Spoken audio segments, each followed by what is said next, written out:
નમસ્કાર મિત્રો, આજના સમાચારોમાં આજના વિડીયોમાં 50,000 એલપીજી કનેક્શન બંધ, રેશન કાર્ડ 3 મોટી અપડેટ, દીકરીઓને 72 લાખની સહાય, ખોવાયેલ લાયસન્સ મળશે ઘરે બેઠા, ઈરાન અમેરિકા યુદ્ધ સમાપ્ત, 100% ઇથેનોલ વાળું પેટ્રોલ મળશે ખેડૂતોને, બલ્લે બલ્લે સરકારનો મોટો નિર્ણય અને સાથે સાથે વરસાદની સૌથી મોટી આગાહી, વાવાઝોડા કડાકા ભડાકા સાથે વરસાદની સૌથી મોટી આગાહી વિશે પણ આપણે આજના સમાચારોની અંદર આજના વિડીયોમાં જોવાના છીએ. તો વિડીયો છેલ્લે સુધી જુઓ અને જો તમે અમારી આ ચેનલ પર નવા હોય તો ચેનલને જરૂરથી સબસ્ક્રાઈબ કરી નાખો.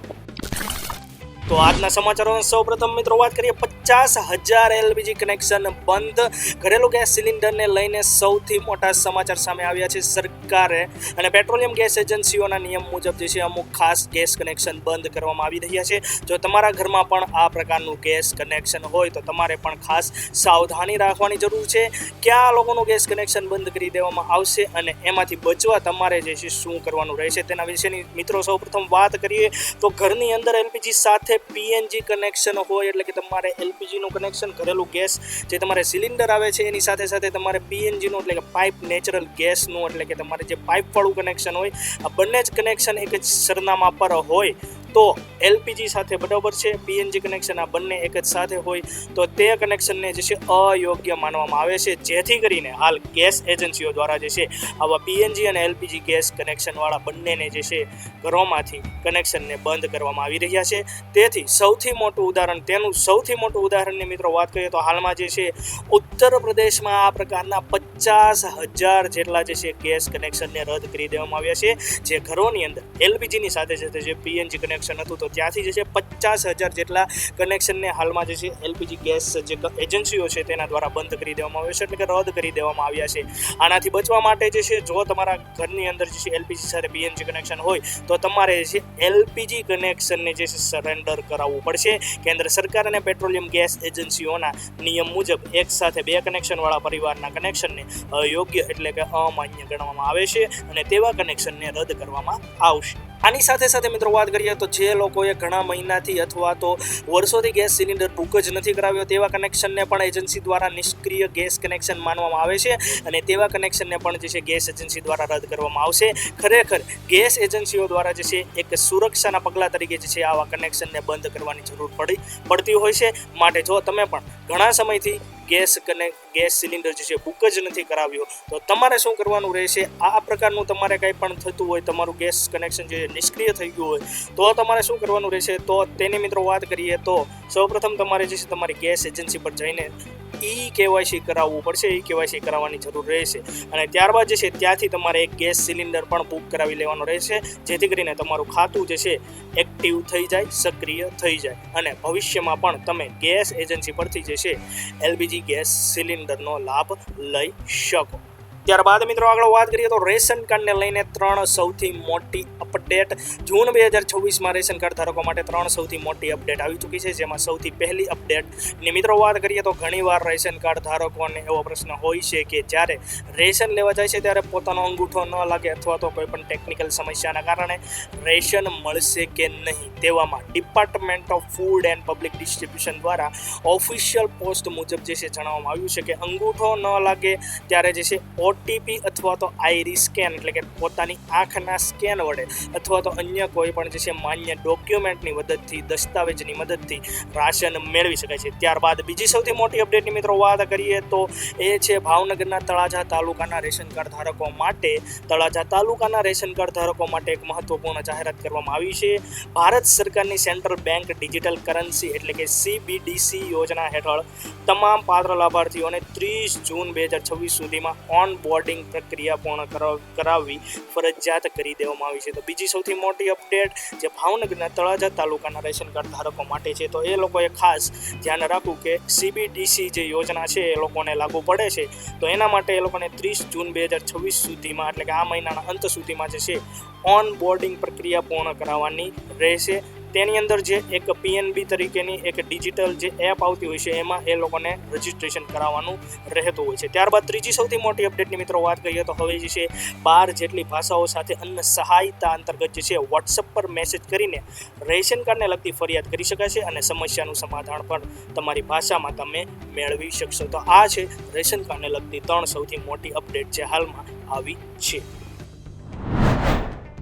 ત્યારબાદ મિત્રો વાત કરીએ તો દીકરીઓને 72 લાખની સહાય, ખાસ કરીને દીકરીના જન્મને પ્રોત્સાહન આપવા માટે જે સરકારે સુકન્યા સમૃદ્ધિ યોજના શરૂ કરી છે એના અંતર્ગત જે છે આ લાભ મળવાપાત્ર રહેશે. તો 72 લાખ કઈ રીતે મળશે તેની મિત્રો સૌપ્રથમ વાત કરીએ તો વર્ષ 2015માં શરૂ થયેલી આ સ્કીમનો સૌથી મોટી ખાસિયત એ છે કે તમારા ખાતામાં પૈસા 100% સુરક્ષિત રહે છે, કારણ કે સરકાર ખુદ તેની ગેરંટી લે છે. હાલમાં આ યોજના પર જે છે 8.2% દરે આકર્ષક વાર્ષિક જે છે વ્યાજ તમને મળવાપાત્ર રહે છે.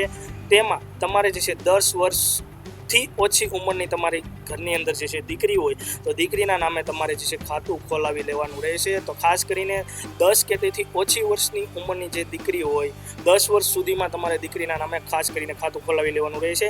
આ ખાતું માત્ર 250 ભરીને પોસ્ટ ઓફિસ કે બેંકમાં તમે જે છે ખોલાવી શકો છો. તેમાં તમે એક વર્ષમાં વધુમાં વધુ 1,50,000 1.5 લાખ સુધીનું જે છે તમે રોકાણ કરી શકો છો. સુકન્યા સમૃદ્ધિ યોજનાની કુલ મુદત જે છે એટલે કે મેચ્યોરિટી પીરિયડ જે છે 21 વર્ષનો હોય છે, એટલે કે દીકરી 21 વર્ષની થાય ત્યારે વ્યાજ સહિત જે છે રકમ મળવાપાત્ર રહેતી હોય છે. પરંતુ તમારે પૂરેપૂરા 21 વર્ષ સુધી પૈસાનું રોકાણ કરવાનું રહેતું નથી, એટલે કે તમારે 21 વર્ષ સુધી પૈસા ભરવાના રહેતા હોતા નથી. માત્ર તમારે જે શરૂઆતના દીકરીના 15 વર્ષ સુધી જ હપ્તા જમા કરવાના રહેતા હોય છે. બાકીના છેલ્લા 6 વર્ષ લોક ઇન પીરિયડ ગણાય છે, જેમાં તમારે કોઈ પણ જે છે હપ્તો ભરવાનો રહેતો નથી, છતાં પણ જમા થયેલ ફંડ પર વ્યાજ સતત ઉમેરાતું રહે છે. જો તમે પણ તમારી દીકરીના જન્મના 1 વર્ષની અંદર જ આ યોજનામાં ખાતું ખોલાવો છો અને દર મહિને જે છે વધુમાં વધુ 12,500 એટલે કે વર્ષે 1.5 લાખનું રોકાણ કરો છો તો 15 વર્ષમાં તમારું કુલ રોકાણ જે છે 22.5 લાખ થશે. જ્યારે તમારી દીકરીની 21 વર્ષની ઉંમર થશે ત્યારે યોજના પૂર્ણ થવા પર તમને 8.2% વ્યાજના દરે કુલ જે છે 71,82,119 એટલે કે લગભગ 72 લાખનું રિટર્ન મળશે. આમાં તમે જમા કરેલ રકમ પર વ્યાજની જ આવક ગણો તો 49,32,119 જેટલી થશે. આ યોજનામાં રોકાણ કરવા પર તમને ઇન્કમ ટેક્સ એક્ટની કલમ 80C હેઠળ ટેક્સમાંથી પણ જે છે મોટી છૂટછાટ મળે છે. બીજો મોટો ફાયદો એ છે કે જો તમારી દીકરી જે છે પહેલી દીકરી પછી જોડિયા દીકરીનો જન્મ થાય તો તમે 3 દીકરીઓ માટે આ યોજનાનો લાભ લઈ શકો છો. આ ઉપરાંત જ્યારે દીકરી જે છે 18 વર્ષની થાય ત્યારે તેના ઉચ્ચ શિક્ષણના ખર્ચ માટે ખાતામાંથી જમા થયેલ રકમના 50% હિસ્સો પણ મુશ્કેલી વિના જે છે ઉપાડી શકો છો. ત્યારબાદ મિત્રો હવે આપણે વાત કરીએ વરસાદ અને વાવાઝોડાને લઈને આગાહીની. તો આની અગાઉના વિડીયોની અંદર આપણે જે છે વાત કરી હતી કે 14 અને 15 તારીખે એટલે કે ખાસ કરીને 14 તારીખે જે છે એ ચોમાસું ગુજરાતની અંદર પ્રવેશી જશે, પરંતુ એ મુજબ જે છે હાલમાં પણ ગુજરાતની અંદર ચોમાસાની કોઈ પણ શક્યતા જોવા મળી નથી. અહીંયા તમે જોઈ શકો છો 15 તારીખે પણ ગુજરાતના કોઈ પણ જિલ્લાઓની અંદર વરસાદની શક્યતા દેખાઈ રહી નથી. આનું મુખ્ય કારણ મેં જે છે આગળના વિડીયોની અંદર પણ તમને જણાવ્યું હતું કે આ વર્ષની અંદર જે છે વરસાદ થવાની શક્યતા ઓછી રહેશે. એનું મુખ્ય કારણ જે છે અલ નીનો સુપર અલ નીનો જે પ્રશાંત મહાસાગર છે તેની અંદર જે છે અલ નીનોની અસર જોવા મળી છે. તો એના કારણે જે છે આ વર્ષે વરસાદની શક્યતા બહુ ઓછી રહેવાની છે અને જે ચોમાસું છે એ પણ મોડું ખેંચાઈ રહ્યું છે. તો આગળના દિવસોની મિત્રો વાત કરીએ તો અહીંયા તમે 16 તારીખની અંદર મિત્રો જોઈ શકો છો. તો 16 તારીખમાં જે છે જે તટીય વિસ્તારો છે એટલે કે જે સમુદ્ર કિનારાના વિસ્તારો છે ત્યાં તમને જે છે વરસાદની સ્થિતિ જોવા મળશે. અહીંયા તમે જોઈ શકો છો પોરબંદર, જુનાગઢ અને વેરાવળ, અને અહીંયા જે છે તમે ભાવનગર, મહુવા અને ત્યારબાદ જે છે મધ્ય જે ગુજરાતના અહીંયા તમે મોરબી ને એ પ્રકારના જે વિસ્તારો છે ત્યાં તમને જે છે શક્યતા 16 તારીખની અંદર જે છે જોવા મળશે. પરંતુ ત્યારબાદ મિત્રો વાત કરીએ તો 17 તારીખે જે છે ફરી પાછી નહિવત શક્યતા જોવા મળશે, પરંતુ જે છે 18 તારીખે ફરી પાછી તમને જે છે શક્યતા જોવા મળશે. જે ખાસ કરીને જે દક્ષિણ ગુજરાતના જે વિસ્તારો છે ત્યાં પણ તમને જોવા મળશે, જેમ કે અહીંયા તમે સુરતના અને એ બધા જે એરિયા છે ત્યાં પણ તમે જોઈ શકશો વરસાદ જે 18 તારીખ છે ત્યારે, બરોબર છે. ત્યારબાદ જે વડોદરા, અમદાવાદ અને અહીંયા મોરબીની અંદર અને અહીં દરિયાકાંઠાના જે વિસ્તાર છે જેમ કે અહીંયા તમે ઓખા, દ્વારકા, બરોબર છે, પોરબંદર, જુનાગઢ અને ત્યારબાદ જે છે અહીંયા પણ દરિયાકાંઠાના જે વિસ્તારો છે ભાવનગર. તો એ રીતના જે છે 18 તારીખે કાંઈ શક્યતા અહીંયા તમે જોઈ શકો છો. ત્યારબાદ 19 તારીખની મિત્રો વાત કરીએ તો ફરી પાછી નહિવત શક્યતા, એટલે કે 19 તારીખે કોઈ પણ વરસાદની શક્યતા જોવા મળશે નહીં.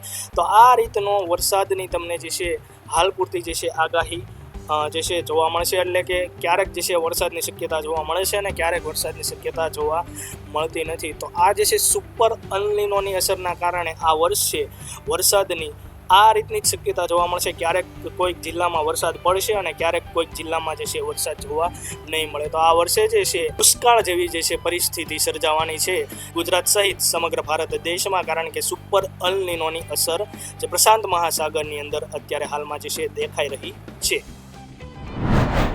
ત્યારબાદ મિત્રો આગળ વાત કરીએ તો ખોવાયેલ લાયસન્સ મળશે ઘરે બેઠા. ડ્રાઇવિંગ લાયસન્સ એટલે કે ડીએલ એ દરેક વાહન ચાલક માટે અત્યંત મહત્વનો કાનૂની દસ્તાવેજ છે. જો તે ખોવાઈ જાય, ચોરાઈ જાય અથવા તો નુકસાન પામે તો મોટા ભાગના લોકો ચિંતામાં મુકાઈ જતા હોય છે. ઘણા લોકોને લાગે છે કે હવે આરટીઓ ઓફિસના જે છે ચક્કર લગાવવા પડશે અથવા તો લાંબી પ્રક્રિયાનો સામનો કરવો પડશે. જો કે હવે કેન્દ્ર સરકારની ડિજિટલ સેવાઓના કારણે આ પ્રક્રિયા ઘણી જે છે સરળ બની ગઈ છે. ટ્રાફિકના નિયમો અનુસાર ડ્રાઇવિંગ વિના વાહન ચલાવતા ઝડપાઈ જશો તો ભારે દંડ ભરવો પડી શકે છે. મોટર વ્હીકલ એક્ટ મુજબ જે છે કેટલીક પરિસ્થિતિમાં 5,000 રૂપિયા સુધીનો પણ દંડ થઈ શકે છે. આ ઉપરાંત અકસ્માત અથવા તો પોલીસ ચેકિંગ દરમિયાન ડ્રાઇવિંગ લાયસન્સ ન હોવાના કારણે કાનૂની મુશ્કેલીઓ પણ ઊભી થઈ શકે છે. તેથી ડીએલ એટલે કે ડ્રાઇવિંગ લાયસન્સ ખોવાઈ જાય ત્યારે કે નુકસાન પામે ત્યારે તરત જ ડુપ્લિકેટ લાયસન્સ માટે અરજી કરવી જરૂરી બને છે. ભારત સરકારના રોડ ટ્રાન્સપોર્ટ અને હાઈવે મંત્રાલય દ્વારા સંચાલિત પરિવહન સેવા પોર્ટલ પર મારફતે જે છે વિવિધ ડ્રાઇવિંગ લાયસન્સ સેવાઓ ઓનલાઈન ઉપલબ્ધ કરવામાં આવી છે. તેમાં ડુપ્લિકેટ ડ્રાઇવિંગ લાયસન્સ માટે અરજી કરવાની સુવિધા પણ સામેલ છે.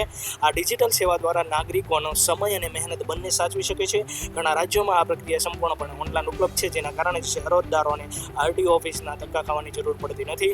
લાયસન્સ મેળવવા જે છે કેન્દ્ર સરકારની ઓફિશિયલ વેબસાઇટ પર જઈ ડુપ્લિકેટ લાયસન્સ માટે એપ્લાય કર્યા બાદ પોસ્ટ મારફતે જે છે લાયસન્સ ઘરના સરનામા પર મળી જતું હોય છે. ત્યારબાદ મિત્રો વાત કરીએ ઈરાન અમેરિકા યુદ્ધને લઈને. યુદ્ધ શું સમાપ્ત થવાનું છે? ઈરાન અને અમેરિકા યુદ્ધને લઈને સૌથી મોટી અપડેટ. અમેરિકી રાષ્ટ્રપતિ ડોનાલ્ડ ટ્રમ્પ દ્વારા સૌથી મોટો દાવો કરવામાં આવી રહ્યો છે કે ઇઝરાયેલી હમલાના કારણે ઈરાનની ડીલ થોડા સમય માટે બંધ રહી છે. અત્યાર સુધી આ શાંતિ સમજૂતી થઈ ચૂકી હતી, પરંતુ 1-2 દિવસમાં હવે જે છે આ શાંતિની સમજૂતી જે છે પૂર્ણ થશે. આનાથી સ્પષ્ટ થાય છે કે ઈરાન અને અમેરિકા વચ્ચેનું યુદ્ધ ટૂંક સમયમાં જ પૂર્ણ થઈ જશે. ટ્રમ્પ દ્વારા એવો પણ દાવો કરવામાં આવ્યો છે કે ઈરાન હવે પરમાણુ હથિયાર નહીં બનાવે, હોર્મુઝ રૂટ ખોલી દેશે અને અમેરિકા દ્વારા પણ બનાવવામાં આવેલ સમજોતા ડ્રાફ્ટ પર પણ સહમત થવા ઈરાન તૈયાર છે. અને સાથે સાથે અમેરિકા પણ ઈરાનની તેલની પાબંદીને હટાવી દેશે. તો હાલ અમેરિકી રાષ્ટ્રપતિ ડોનાલ્ડ ટ્રમ્પ દ્વારા આવો મોટો દાવો કરવામાં આવી રહ્યો છે, પરંતુ ઈરાન દ્વારા કોઈ પણ સ્પષ્ટતા કરવામાં આવી નથી. એટલે કે ઈરાન દ્વારા કોઈ પણ એવું પ્રકારનું કહેવામાં આવ્યું નથી કે અમેરિકા સાથે એણે જે છે શાંતિ સમજૂતી કરી લીધી છે. બરોબર છે, તો સ્પષ્ટતા એવી ઈરાનથી કોઈ પણ જે છે હજુ સુધી જે છે કરવામાં આવી નથી. હવે જોવાનું એ રહ્યું કે આ બંને દેશો વચ્ચે યુદ્ધ ક્યારે સમાપ્ત થશે અને દુનિયાના સમગ્ર દેશોને જે ક્રૂડ ઓઇલનો લાભ મળે અને બીજી પણ જે સમસ્યા જે એલપીજી વિતરણની જે પ્રણાલી છે એ ખોરવાય છે તો એમાં પણ રાહત મળે, અને બીજી જે ઘણી આ યુદ્ધના કારણે સમસ્યા દેશોને ભોગવવી પડે છે તો એમાંથી જે છે બધા જ દેશોને રાહત મળે. ત્યારબાદ સૌથી મોટી અપડેટ, પેટ્રોલને લઈને 100% ઇથેનોલ વાળું પેટ્રોલ મળશે. દેશમાં પેટ્રોલને લઈને સૌથી મોટો દાવો કરવામાં આવી રહ્યો છે. કેન્દ્રીય પરિવહન મંત્રી નીતિન ગડકરી દ્વારા 100% ઇથેનોલથી ચાલશે ગાડી તેવો દાવો કરવામાં આવી રહ્યો છે. કેન્દ્ર સરકારે નવા પ્રસ્તાવને મંજૂરી આપી દીધી છે, એટલે કે હવે માર્કેટની અંદર E100 એટલે કે 100% ઇથેનોલ વાળું પેટ્રોલ પણ આવશે. નીતિન ગડકરી દ્વારા એવું કહેવામાં આવ્યું છે કે 6 અઠવાડિયામાં E100 એટલે કે 100% ઇથેનોલ વાળા પેટ્રોલ પર ચાલતી ગાડીઓ કંપની દ્વારા લોન્ચ કરવામાં આવશે. 6 અઠવાડિયાની અંદર જે છે ઇથેનોલ 100 દ્વારા જે છે ચાલતી ગાડીઓ લોન્ચ કરવામાં આવશે. આનાથી પ્રદૂષણ પણ ઓછું થશે અને પેટ્રોલનો ખર્ચ પણ ઘટશે. નીતિન ગડકરી મુજબ ટોયોટા, સુઝુકી, એમજી, હ્યુન્ડાઈ સહિતની અન્ય ઓટોમોબાઈલ કંપનીઓ 6 અઠવાડિયાની અંદર જ આ પ્રકારના 100% ઇથેનોલથી ચાલતી એન્જિનવાળી ગાડીઓ લાવશે. અને ત્યારબાદ મિત્રો છેલ્લે વાત કરીએ ખેડૂતોને બલ્લે સરકારનો મોટો નિર્ણય. તે પહેલાં મિત્રો વાત કરી દઈએ કે જો તમે અમારી ચેનલ પર નવા હોય તો ચેનલને જરૂરથી સબસ્ક્રાઈબ કરી નાખજો, અને આવા અવનવા વિડીયો અને માહિતી માટે જે છે તમે જરૂરથી અમારી ચેનલને લાઈક કરી દેજો, જેથી કરીને અમને એક મોટિવેશન મળતું રહે અને તમારા જરૂરી મિત્રોની અંદર પણ આ માહિતીને, આ ન્યૂઝને જે છે સમાચારને શેર કરી દેજો. તો વાત કરીએ મિત્રો કેન્દ્ર સરકારની, એટલે કે કેન્દ્રની મોદી સરકારે ડુંગળી પકવતા ખેડૂતો માટે એક અત્યંત મહત્વ અને રાહતરૂપ નિર્ણય લીધો છે. લાંબા સમયથી ડુંગળીના ભાવમાં થતી વધઘટ અને તેના કારણે ખેડૂતોને આર્થિક નુકસાનને ધ્યાનમાં રાખીને સરકારે ડુંગળીના ન્યૂનતમ સુનિશ્ચિત ખરીદી મૂલ્ય એટલે કે minimum assured purchase price MAPP માં નોંધપાત્ર વધારો કર્યો છે. કેન્દ્રીય ગ્રાહક બાબતોના મંત્રી પ્રહલાદ જોશીએ સોશિયલ મીડિયાના એક્સ પ્લેટફોર્મ પર જે છે આના અંગેની સત્તાવાર જાહેરાત કરી છે. તેમણે જણાવ્યું છે કે ખેડૂતોને તેમની મહેનતનું યોગ્ય વળતર મળે અને સરકારી ખરીદી પ્રક્રિયા વધુ સુદૃઢ બને તે માટે સરકાર સતત પ્રયત્નશીલ છે. નવા નિર્ણય મુજબ હવે સરકાર સારી ગુણવત્તાવાળીને સંગ્રહ કરવા યોગ્ય ડુંગળીની ખરીદી માટે જે છે 1650 રૂપિયા પ્રતિ ક્વિન્ટલના ભાવે જે છે એ ડુંગળીની ખરીદી સરકાર કરશે. ખાસ નોંધવા જેવી બાબત એ છે કે આ સુધારો જે છે 13 જૂન 2026થી અમલમાં આવી ચૂક્યો છે. અગાઉના ભાવની સરખામણીએ આ વધારો ખેડૂતો માટે આવકના નવા સ્ત્રોત સમાન સાબિત થશે. કેન્દ્રીય મંત્રી પ્રહલાદ જોશીએ ગ્રાહક બાબતોના વિભાગના વરિષ્ઠ અધિકારીઓ સાથે એક ઉચ્ચ સ્તરીય સમીક્ષા બેઠક યોજી હતી. આ બેઠકનો મુખ્ય ઉદ્દેશ ડુંગળીની ખરીદીમાં આવતી મુશ્કેલીઓ અને ખેડૂતોની સમસ્યાઓને સમજવાનો હતો. બેઠકમાં સ્પષ્ટ કરવામાં આવ્યું હતું કે માત્ર ભાવો વધારો કરવો પૂરતો નથી, પરંતુ ખરીદીની સમગ્ર વ્યવસ્થાને પણ વધુ વ્યવહારુ અને પારદર્શક બનાવવી જરૂરી છે.